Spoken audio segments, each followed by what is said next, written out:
I have the job of really trying to talk to you very quickly about what I believe is required for us to actually move from well-meaning to well-doing when it comes to women of color in particular. And one of the things that I know is that having a difference isn't the same as experiencing the value of difference. You know, when we're in our organizations and people say, well, we got one of those and one of those and one of those, what are you talking about? We got a woman on the management committee. No, stop it. There is an attitude that representation itself is enough. Do you know what I'm saying? That we could be, I often think maybe I could get like a hologram. You know, I don't know how many people follow Star Trek, but maybe I could project people of color into various offices. You know, they could be standing by the water cooler saying, hey, right? Because really often people think that's all that is necessary, that we have the visuals. Well, actually, for us to become organizations and communities and really institutions of power, we've got to move from just counting to cultivating. And let me give you a story. I went back to my law school. It was a great celebration of women who had been at Harvard for, at Harvard Law School, and it was the 50th anniversary. So it was fabulous. You know, it was like this, great women talking about their accomplishments. But there was this great panel of the first women who had been at Harvard, and it was a lovely, lovely, group of older women, all white, with the little pearls and everything. And so I knew they were going to be talking about struggles and barriers, but this shocked me. When they got to Harvard, there were no bathrooms for the women. Yeah, exactly. What? Okay, so here's the thing. The women were like, excuse me, but we hate to really press, but we need to go to the bathroom.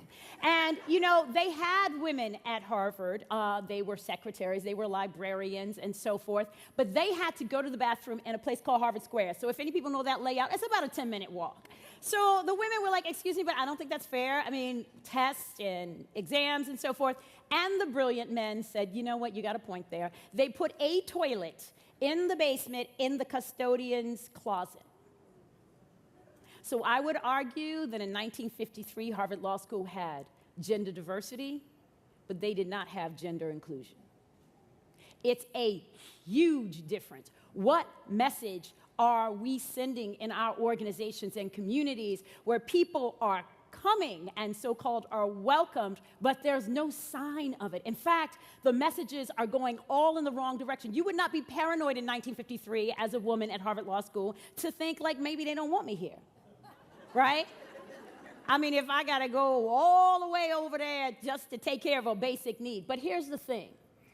There were certainly some people who were constructing purposeful barriers, but my belief is one of the reasons why we can't move is because people can't see what they don't see, and that they don't have the processes they need to get the input that would allow them to expand their notion of what is necessary for success for everyone.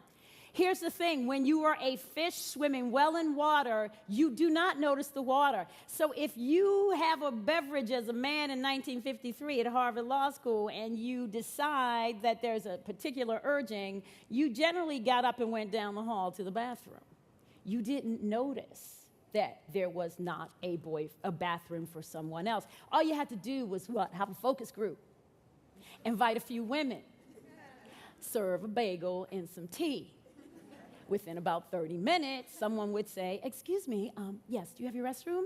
And they would go, put that on the list, right? So what are your processes for recognizing what you don't already know or see because you're in the in group? That's one of the biggest things that we have to work on. But I want to talk to you about 3 specific things in the time that I have that I think you could be thinking about as you're working these next 2 days. And look, believe me, I know you're the choir.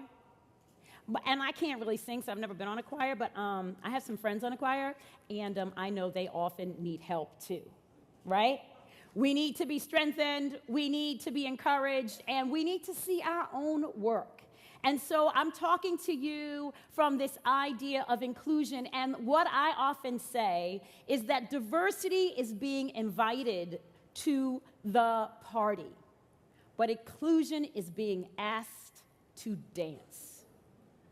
It is a crucial and profound difference in the way we show up in our workplaces and the ways in which those workplaces are able to get the benefit of the brilliance, the creativity, and the compassion we bring.